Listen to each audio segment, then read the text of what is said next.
다양한 세대가 공존하는 우리 사회. 그 중에서도 유독 청년에게 관심이 많은 요즘입니다. 취업시장에 뛰어들어야 하는 청년들은 또 다른 불안감에 청년층 표심에 미칠 영향을 차단하려는 뜻도 공정한 경쟁으로 평가받겠다는 20대, 30대 청년들의 목소리가 청년들은 이 인사가 공정하지 못했다고 상대적인 박탈감을 호소하고 있습니다. 청년의 삶을 짓누르는 잘못된 구조를 바꾸겠다며 우리 사회가 이야기하는 청년, 그 속에 청년들의 목소리는 얼마나 제대로 잘 담겨 있는 걸까요? 청년의 목소리를 듣겠다, 청년을 위한 정책을 펼치겠다라고 하는데 그 청년에 내가 들어가 있지는 않은 거예요. 나도 청년이고 내 주변에 있는 사람들도 청년인데 그 사람들은 정치에서 말하는 청년이 아닌 거예요. 다들 이렇게 목소리를 많이 못 내고 있는 것 같다는 생각이 좀 들죠. 그러니까 목소리가 잘 인기가 없다고 해야 될까요? 굳이 그 목소리를 찾아 나서지 않는? 최근에는 이런 이제 그 세태도 있습니다. 서울에서 태어난 것도 스펙이다. 서울에서 태어나느냐 아니냐에 따라서 문화적 혜택도 다르고 뭐 욜로족이니 뭐 파이어족이니 해가지고 했는데 사실 저랑 아무 상관이 없어요. 파이어족 그런 거는 애초에 뭐 들어보니까 40대까지 막 10억을 모으고 막 이런 거더라고요. 40살까지 10억 어떻게 모읍니까? 말도 안 되는 소리를 하고 있어. 오히려 더 음지에 있을수록 더 어렵거든요. 마이크를 갖기가. 그만큼 더 마이크가 많이 필요한 것 같아요. 간간히 마이크를 잡아서 이야기를 하더라도 그게 이제 반영이 돼야 되는데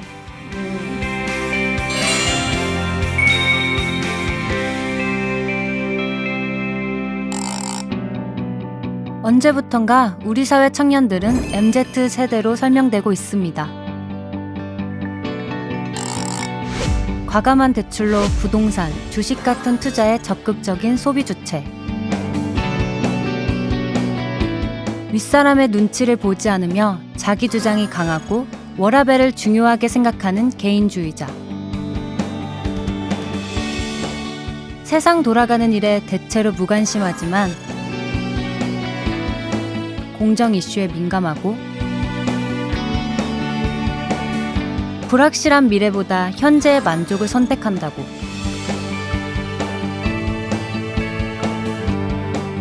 요즘 청년들 정말 그런가요?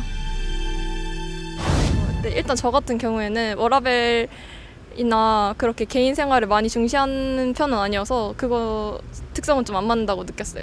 미래를 많이 생각하고 뭐 저축도 하고 뭐 지금 잠깐 힘들어도 미래에 더 잘 살기 위해서 노력하는 편이라서 그런 생활을 살고 있기 때문에 결혼이나 출산에 무관심하다라는 것보다는 사실 그 부분에 관심 가져도 우리가 원하는 걸 이룰 수 없어서 무관심하게 되는 것 같고 지금 내가 성취할 수 있고 내가 누릴 수 있는 것들에 더 집중하다 보니까 다른 세대에서 보기에는 이렇게 무관심하다라고 보는 것 같아요. MZ세대가 아닌 분들이 말하는 것 중에 젊은 층이 취업을 못한 이유가 너네가 너무 원하는 것만 하고 싶어서 한다라는 말이 있는데 저는 그거랑 별개로 시장이 너무 좁기 때문에 어쩔 수 없다고 생각을 해요. 부모님 세대 때는 조직에 충성하는 게 아무래도 곧 자신의 이익으로 연결이 되는 거니까 현재 같은 경우에는 20, 30대가 살아가는 사회는 그게 공동체 의식을 가진다고 해서 이게 자신의 이익으로 돌아올지 안 올지가 불명확하기 때문에 밀레니얼 세대의 M과 Z세대의 Z를 합친 MZ세대. 인구수로 보면 MZ세대는 무려 1,700만 명이나 됩니다. 그러니까 전체 인구의 3분의 1이 같은 세대로 묶인 겁니다. 사실 80년대생들 같은 경우에는 이제 과거에 IMF 세대나 88만 원 세대와 같은 이름으로 조명이 되기 시작했었던 세대고 그 일부는 X세대에도 결져 있다고 볼 수 있을 것 같고요. 네. 그 세대가 또 이렇게 밀레니얼 세대라는 이름으로도 불리고 갑자기 MZ세대라는 이름으로도 묶여서 불리게 된 것 같아요. 이 외에도 사실 이제 MZ세대라는 말을 모두 의심했으면 좋겠어요. 왜냐하면은 이런 유행어가 만들어졌을 때 너무 많은 언론과 너무 많은 정치인과 너무 많은 시민들이 끌려다닌다는 생각이 들어요. 사회 정의를 최우선 가치로 삼은 386 세대. 개성파로 불린 신인류 X세대, 88만원 세대 M4 세대, 촛불 세대, 세월호 세대, G세대까지. 청년층은 늘 이전 청년 세대와는 구분되는 새로운 이름으로 호명됐습니다. 청년을 타자화하고 분석하는 일이 반복됐기 때문입니다.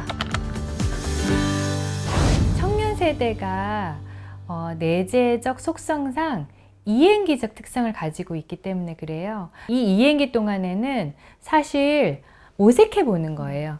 일자리도 이 일자리 있다가 저 일자리 있다가 모색해 볼 수가 있는 거죠. 기성세대의 눈으로 보면, 이전 세대의 눈으로 보면은 너무 막 아파 보이고 이제 취약해 보이고 그럴 수도 있죠.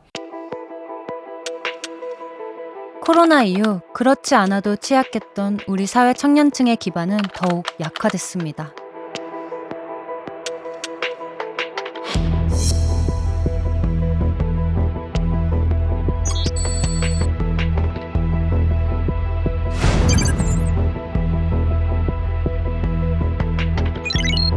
이렇듯 수치로 확인한 청년들의 초상은 MZ세대로 정의된 화려한 청년들의 모습과는 거리가 있어 보입니다. 지금의 청년 없는 청년 담론. 왜 이런 일이 일어나는 걸까요? 흔히 말하는 언론이나 이제 정치권에서 말하는 MZ 세대가 서울에 있는 4년제 대학을 나오는 흔히 말하는 사무직에서 일을 하는 청년들을 많이 의미를 하는 것 같더라고요. 그들이 차지하고 있는 건 굉장히 소수이거든요. 물질적 기반이 많이 있는 청년들은 아마 또 목소리를 내기가 더 쉽거나 자신의 목소리를 더 드러내기가 쉬울 수 있겠죠. 근데 그렇지 않은 청년들의 목소리는 또 누락될 수가 있는 거예요. 비주류의 목소리들은.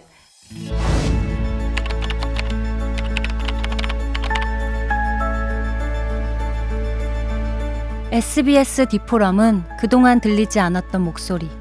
그래서 조금은 낯선 청년들의 목소리에 볼륨을 키워보려 합니다.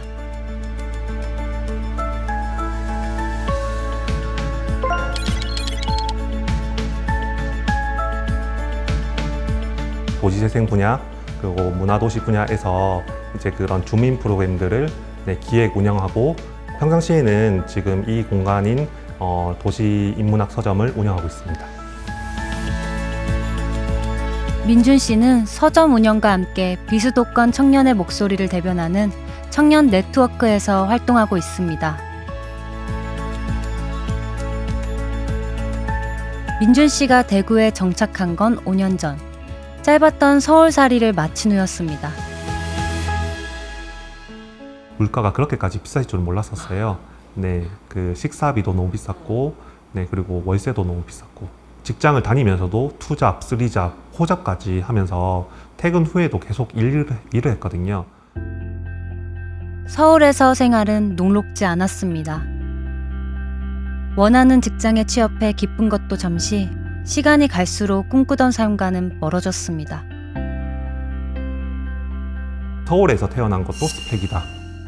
저희 청년 세대 간에서도 청년 수당이나 청년 월세 지원 같은 그런 이제 서울 청년들은 많이 받지만 비수도권 청년들은 받지 못하는 결과가 생기는데요. 수도권은 주택이 부족한 문제로부터 청년 문제가 많이 발생하고 있는데요.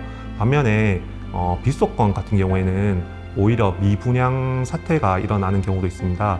일자리가 없고 청년들이 지역을 떠나는 문제라면 반면에 비수도권은 일자리는 많으니까 그 비수도권 청년들이 몰려들고 그로 인한 이제 혼잡과 또 이제 그런 교통 문제 그리고 주거 문제 이런 부분들이 서로 이제 반대적인 위치에 있거든요. 지역에 정착하고 난 후엔 서울에 살 땐 몰랐던 불합리한 부분들이 보이기 시작했습니다.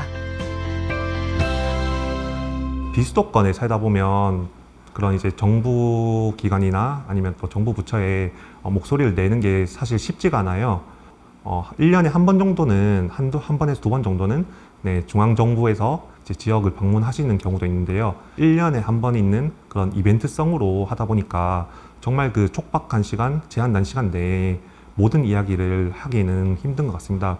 보통 인사 정도 하고 또 간단하게 이제 문제 제기 정도 하는 이 목소리를 듣는 창구가 이제 주로 이제 그 서울 출신의 청년분들의 목소리를 이제 많이 듣다 보니까 비수도권의 청년들이 목소리를 내거나 그런 기회조차 많이 없는 게 현실입니다.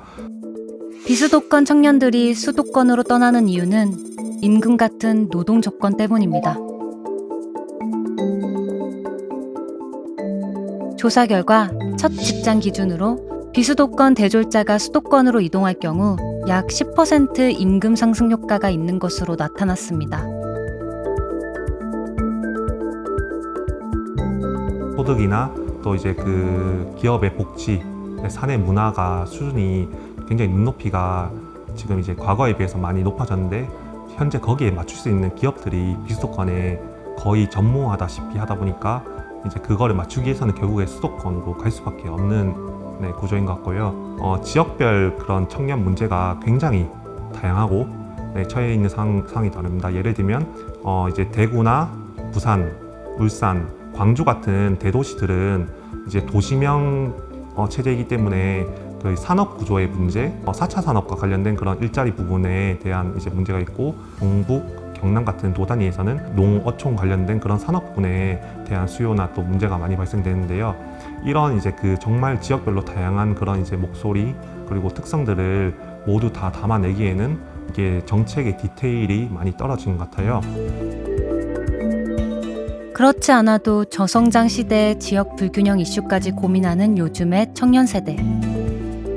민준 씨는 상대적 박탈감이 해소되기는커녕 세대를 이어 계속되지 않을까 걱정입니다. 이런 말들을 많이 쓰세요. 그 지방 방송 꺼라. 본 주제에서 벗어나는 이야기들 아니면 또 작은 목소리들을 내지 말라는 그런 이제 표현인데요. 그런 부분들이 사실 비수도권 지역의 사람들을 굉장히 이제 사투리가 심하고 또 억세고 또 조금 이제 그 지역에 따라서 깡패로 그리거나 많은 뉴스에서 여의도의 몇 배, 여의도 몇 배 크기로 화재가 났다. 여의도 몇 배 크기에 뭐 도시가 개발된다. 이런 말씀들을 많이 하는데 도대체 비수도권 사람들은 여의도에 한번 가본 적도 없는 사람들이 많고 여의도가 도대체 얼마나 크냐. 사실 우리가 가장 대표적으로 아는 섬은 울릉도, 독도, 제주도인데 그런 섬을 기준으로 할 수는 없냐 이런 생각이 들었어요.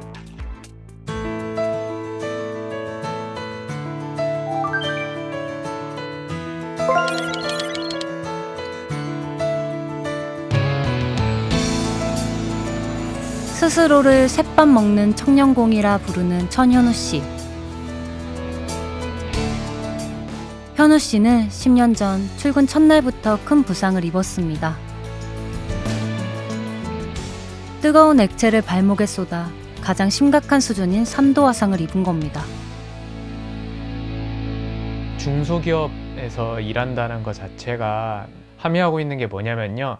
돈도 적게 받고 언제 없어질지도 모르는 직장에서 힘들게 몇 시간 동안이나 길게 노동법 따윈 지켜지지 않은 채로 산재 위기에 늘 노출되어 있는 상태로 사회 초년병에게 닥친 시련.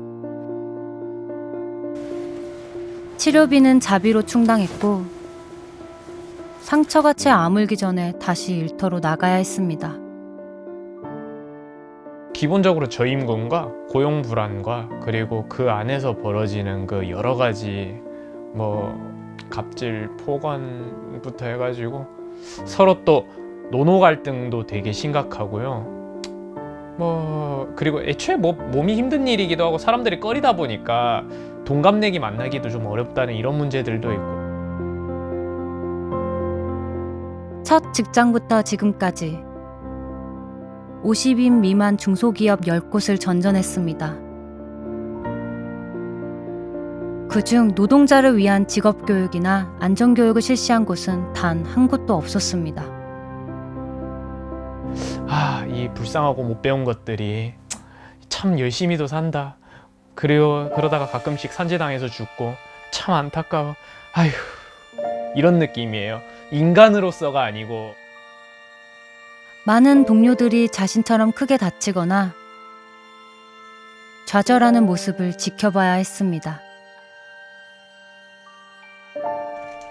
결국 현우 씨는 자신이 겪은 일들을 알리기 위해 직접 글을 쓰고 목소리를 내기 시작했습니다. 운동권 하면서 노동운동을 했다고 하는데 사실 이 노동운동이라는 것 자체가 저는 그다지 와닿지 않았어요. 왜냐하면 이분들이 애초에 먹고 살려고 한 게 아니고 사명감 때문에 하신 일이거든요. 고귀하기는 하죠. 고귀하기는 하는데 우리랑 같은 입장일 수도 없고, 사실은 제가 청년을 대의한다, 뭐 노동자를 대의한다 이런 짐도 지기 싫고요. 그런 마음으로 임하지 않아요. 이제 작업복 입는 사람들 좀 개무시 좀 그만 당하고 돈도 좀 제대로 받고 뭐 퇴근 시간도 좀 잘 지켜지고, 그렇게 되면 제가 이득 보잖아요. 이렇게 하면은 그렇게 접근하는 거지. 노동 사각지대에 놓인 직종은 제조업만이 아닙니다. 많은 청년들이 플랫폼 노동자, 예술가, 프리랜서로 살아가지만 최소한의 권리를 보장받지 못한 채 고용 불안을 겪고 있습니다. 사실은 이 현장의 문제를 다루게 된 것은 그렇게 오래 전부터 하기는 했는데 금방 포기해버렸어요. 왜냐하면 아무도 관심을 안 가지는데. 청년 문제가 갑자기 대두됐고, 저도 현장 문제를 얘기한 게 아니고 현장이 이제 따라 들어온 거죠. 청년 문제를 하면서 실제 뭔가 유효한 담론으로 이루어질 수 있느냐라는 부분에서 좀 회의적일 수밖에 없죠. 이게 결국은 아까 전에 계속 얘기했듯이 계급의 문제인데 이거를 어떻게 해체할 수가 있을까요? 그 부잣집 애들 막 그거 소주머니 털어가지고 우리한테 줄 수도 없는 노릇이잖아요. 그러니까 천천히 접근을 해야죠. 이 모든 고충들을 어떻게 전부 다 이렇게 쉽게 얘기할 수는 있겠냐면은, 하다못해 안전하고 그래도 먹고 살 만큼은 좀 벌게 해줬으면 딱 그거만 좋겠어요. 안전하게 먹고 살만하게.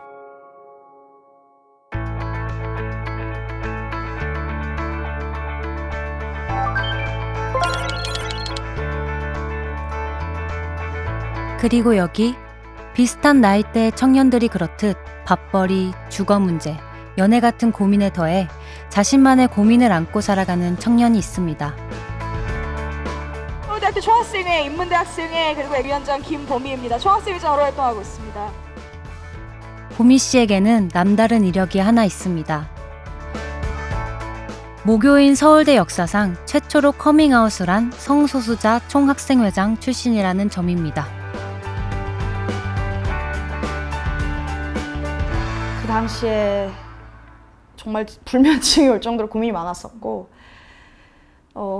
말씀하신 것처럼 이후에 내 삶이 어떻게 달라질지, 부모님과의 관계나 뭐 친구들과의 관계, 내가 이 사회의 어떤 구성원으로서 살아갈 때 이제 마주할 수 있는 벽들이 무엇일까, 막 그런 계산? 소위 다 들어본 어떤 대기업에 취직을 하고 뭐, 그런데 내가 할 수 있을까? 총학생회장 출마 당시 출마 이유를 묻는 질문에 대해 보미 씨는 이렇게 답했습니다. 정상성이라는 틀에 억지로 맞추지 않아도 되는 세상을 만들고 싶습니다. 커밍아웃 이후 거짓을 이야기하지 않아도 되는 삶을 살게 됐지만 보미 씨는 또 다른 벽을 마주했다고 말합니다. 다른 그냥 보통의 이성애자라고 표현을 할까요? 그런 분들과는 좀 다른 삶을 살게 되는 것 같아요. 궤적이 아예 달라지는. 결혼을 하고 출산을 하고 그런 어떤 생애 주기 과정을 통해서 이제 성인으로 인정받는 어떤 그 프로세스, 정답 같은 게 있는데 나는 정답이 없는 거야. 어떻게 살아야 되지? 그게 너무너무 막막하고, 근데 주변 도움을 어디서 받아야 될지도 모르겠고, 2030에 있어서 이제 비교를 하다 보면 우리나라 아파트가 이렇게 많음에도 불구하고 47%일 거예요. 이성애자들은 아파트를 살고 있는데 성소수자 같은 경우에는 13%, 약 13%. 국가 정책은 신혼부부라던가 가족 중심적으로 지원을 하기 때문에 다 탈락이 되는 거예요. 내 기회가, 내 파이가 작아지면 가장 소수자부터 사회에서 탈락이 되니까. 집이 없어서 결혼을 안 한다던데? 근데 왜 집을 줘도 결혼을 안 해? 왜 아이를 낳지 않아? 했었을 때 정말로 공정해야 되는, 정말로 이루어져야 되는 사회적 정의가 이루어지지 않았기 때문에 성평등 문제, 그리고 비정규직 문제, 불안전한 노동 환경, 다양한 부문에서. 보미 씨는 이성의 규범과 정상가족 신화에 대한 접근이 바뀌지 않는다면 소수자 청년들이 국가가 정해놓은 시민의 범주에서 계속 탈락하고 말 것이라고 합니다. 근데 이 사회는 내가 성소수자라는 거를 밝힐 수조차도 없는 약간 그런 진퇴양난의 상황들이 가시화가 먼저 돼야 되는데 그것조차가 일단은 쉽지가 않고 거기서 목소리까지 내시오 하는 것 자체가 일단은 한 개인한테는 쉽지 않은 일이고 어떤 사람도 항상 다수자일 순 없어요. 저는 그렇게 생각을 하거든요. 그렇게 하나하나씩 소수자성을 가지고 있는 사람들은 계속 탈락이 된다고 생각을 하면 소수자적인 정체성으로 인해서 적재적소에서 더 좋게 일을 할 수 있는 능력을 가지고 있음에도 불구하고 사회적으로 계속 탈락이 되는 거고 전반적으로 뭐 사회 발전이 더 저해가 될 거고 그런 문화가 있을수록 상상하고 싶지 않은데 어떻게 될까요?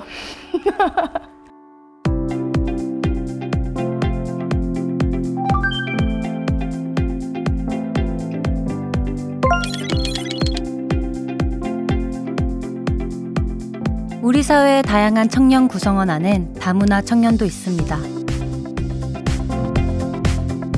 다문화 가정에서 나고 자란 초등학교 교사 바수대비 씨. 제가 태어나고 나서 아빠가 귀화를 하셨어요. 왜냐면 계속 살고 이러려면은 귀화를 하는 게 훨씬 편하거든요, 여러모로. 그래가지고 저 키우고 하시면서 이제 하셨죠. 저는 바수대비고요. 아버지는 인도 분이시고 엄마는 한국 분이셔서 이름이 좀 특이합니다. 제가 항상 이렇게 소개를 해요. 왜냐면 바수대비입니다 이렇게 얘기하면은 그게 이름이라는 것조차를 약간 헷갈려 한다거나 어디까지 성이고 어디까지 이름인가 이런 걸 헷갈려하는 분들이 되게 많아서 다른 이름을 말하고 했거든요.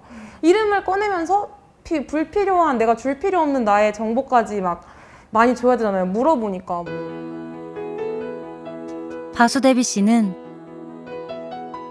자신도 새로운 다문화 가정을 꾸렸습니다.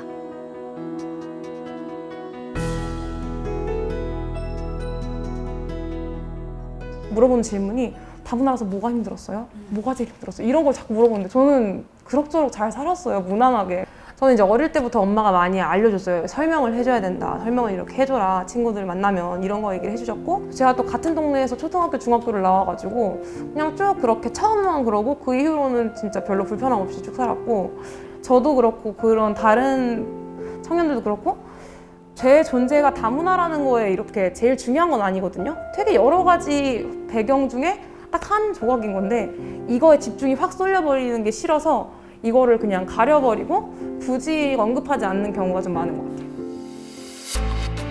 바수대비 씨처럼 청년 세대에 진입한 국내 다문화 청소년들의 수는 계속해서 증가하고 있습니다. 2000년대 전후 국내에 결혼 이민자가 급증했는데 이때 탄생한 다문화 가족 2세대가 성인이 되기 시작한 것입니다. 현재 다문화 청년들은 어떤 고민을 마주하고 있을까요? 그 양육자가 한국어가 안 되는 경우, 그래서 그로 인해서 이 아이가 이 언어 발달이 조금 잘 안 되는 경우, 이런 경우에는 좀 해줘야 되는 게 있는 것 같고 지금 사실 나라에서 정책을 이것저것 많이 점점 확대를 하고 있어서 아이들을 위한 정책도 펼치고 있는데 이미 관심 많고 이미 아이 잘 돌보고 이미 정보 많은 집들이 알아봐가지고 이것도 받고 저것도 받고 이렇게 하는데 그냥 신경 안 쓰는 집은 뭐 결국 안 하고 그러다 보면 진짜로 케어를 못 받고 이렇게 남아있는 아이들이 나중에 컸을 때 어떻게 될까 이런 걱정이 사실 많이 있죠. 정말 개개인별로 상황이 다 다르고 각 가정의 뭐 소득 수준도 사실은 크게 영향이 있을 것이고 부모님의 양육 태도에 따라서도 다른 거고 다문화라는 카테고리 안에 이만큼 들어있지만 그 안에는 다 다르다는 걸 저는 제일 많이 느끼고 생각하면서 사실 지내고 있어요. 다문화 청년이 사회에서 감당해야 하는 것은 편견만이 아닙니다. 부모의 이주 배경에 따라선 노동시장 진입이 어려운 경우도 생깁니다. 특히 부모의 국제재혼이나 이주노동 등을 이유로 중도 입국한 자녀들은 성년이 되어서도 취업하는 데 어려움이 많습니다. 지난주에 여성가족부에서 했던 다문화가족 참여회의 다녀왔거든요. 이 다문화가정 중에서도 이렇게 부모님이 일하시러 아이를 데리고 왔는데 아이는 이제 나이가 많은 채로 엄마 아빠 따라온 거잖아요. 근데 이 학교에서 뭐 아이들을 제대로 직업을 이렇게 얻게 하기 위한 그런 교육을 하기보다는 부모님이 공장에서 일하러 왔으니까 얘네들도 옵션이 공장에서 일하는 거 하나인 것처럼 그렇게 하고 있는 게 문제다, 이런 거를 짚어주신 걸 제가 들은 적이 있었거든요. 지금 우리나라에 아예 이민이 많이 늘고 있잖아요. 한국어 전혀 모르는 상태로 한 5학년 돼서 오거나 뭐 중학교, 고등학교 돼서 온 이런 청소년들이 앞으로 여기서 진로를 찾아나가는 게 되게 어렵겠다 하는 생각을 그때 좀 많이 하게 됐어요.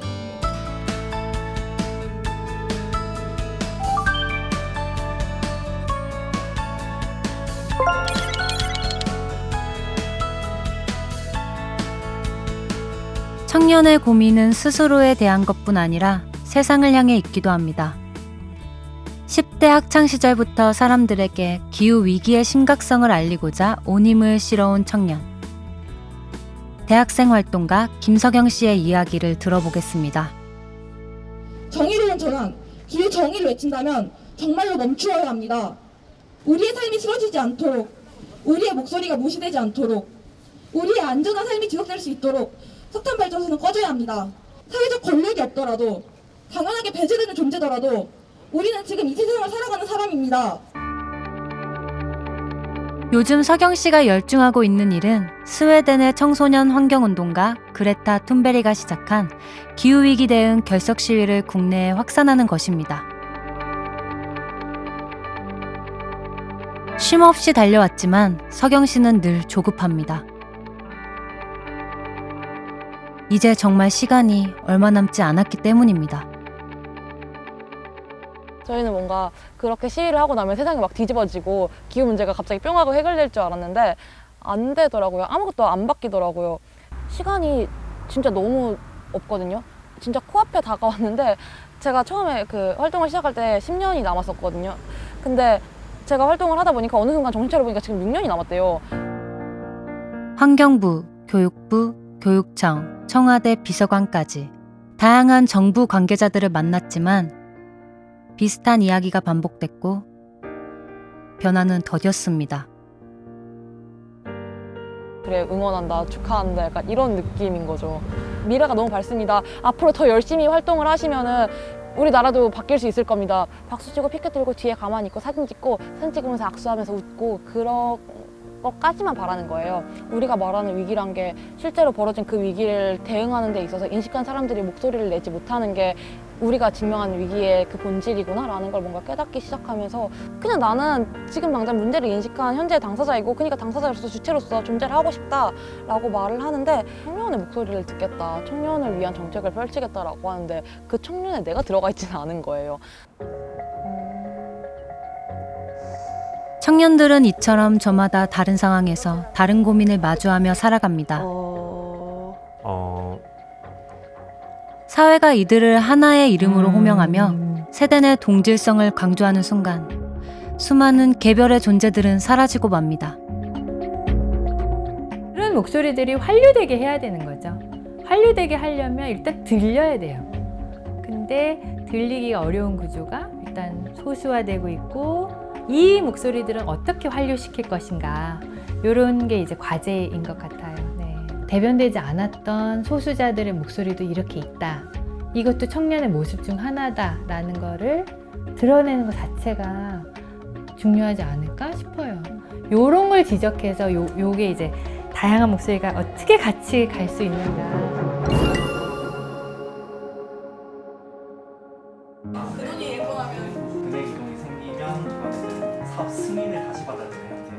인구 사회학적으로 봤었을 때는 이제 피부양자에서 이제 부양자로 나아가는 어떤 과정에 있고 또 개인의 입장에서 이제 어떤 독립을 하는 과정인데 보호받아야 되고 어떤 결정을 그러니까 본인의 뜻대로 할 수 없는 존재로 바라보는 그런 시선들이 사회 곳곳에 있다고 생각을 해요.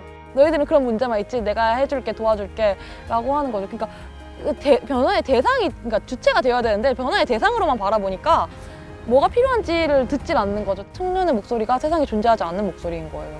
주류에 있는 사람들의 힘이 있는 사람들의 목소리에 의해서 정의되는 청년만 존재할 수 있지 실제로 사회 안에서 그 밖에 청년은 존재할 수가 없는 거잖아요. 이런 흐름들이 뭔가 청년을 분석하려 하고 해석하려 하고 근데 그거의 결과가 뭔가 이 청년들이 어떤 생각을 하고 있는지 혹은 어떤 처지에 있는지를 고민하기보다는 이것을 내가 정치적으로 혹은 언론에 가져와서 이 집단의 이익을 위해서 뭔가 활용되는 듯한 흐름이 좀 있어서 청년이 시민은 우쭈쭈 해줘야 될 대상이 아니거든요. 그냥 얘기를 듣고 상의를 하고 이래야 되는 게 시민인 건데 나도 청년인데 나 같은 사람의 이야기는 청년 세대 담론에서 얘기가 되지 않고 있는 것 같다라는 외침도 있고 그 외침에 부응해서 그걸 의제화시키려고 하는 활동가들도 있고 그 목소리들을 잘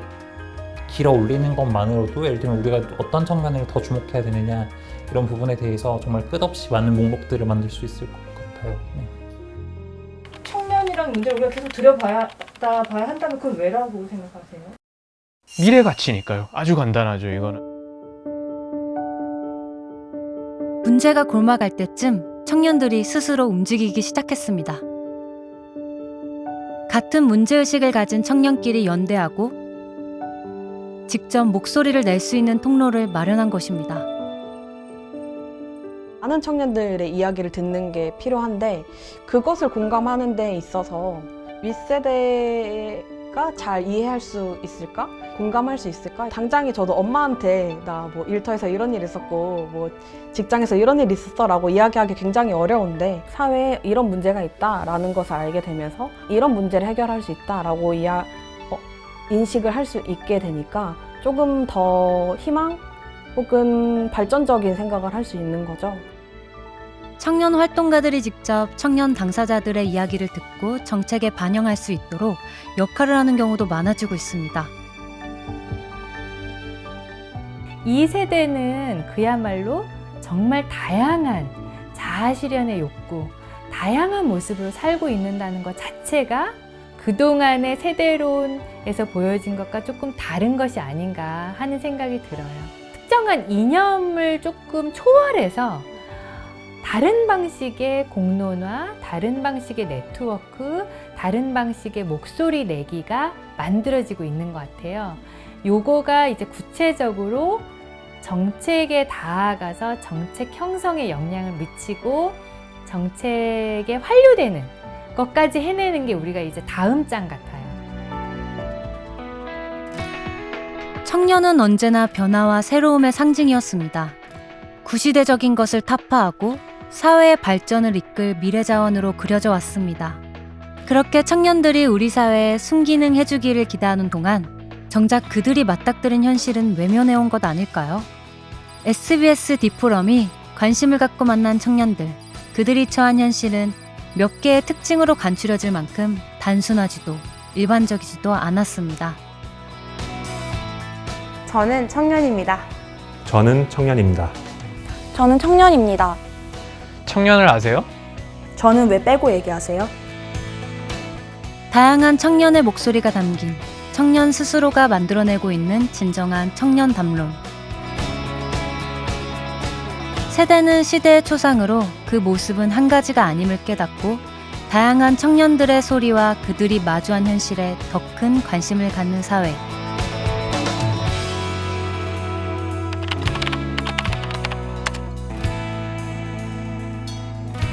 그것이 바로 2021년 SDF가 꿈꾸는 세상의 모습입니다.